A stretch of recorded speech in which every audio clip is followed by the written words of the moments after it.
Sosok Yeni Wahid kini tengah digadang-gadang untuk menjadi bakal wakil presiden Anies Baswedan. Yeni bukan satu-satunya perempuan yang sebelumnya didorong untuk mendampingi capres koalisi perubahan untuk persatuan itu. Nama Khofifah Indar Parawansa juga pernah menjadi sosok yang dinilai pantas mendampingi Anies dalam pemilu 2024 mendatang.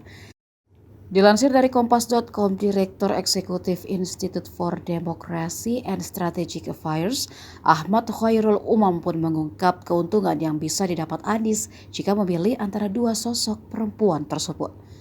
Sebagai figur yang dekat dengan kalangan Nahdlatul Ulama, sosok Yeni dan Khofifah bisa menjadi penyeimbang buat Anies yang kerap dicitrakan dekat dengan kelompok konservatif.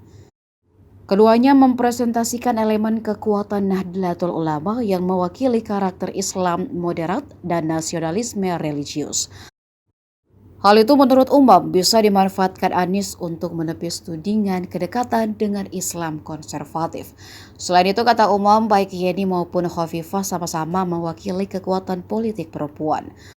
Hal ini diyakini mampu memperluas jangkauan pemilih. Apalagi sosok calon pemimpin perempuan tampaknya tak masuk radar cawapres dua bakal calon presiden pesaing Anies, Ganjar Pranowo dan Prabowo Subianto.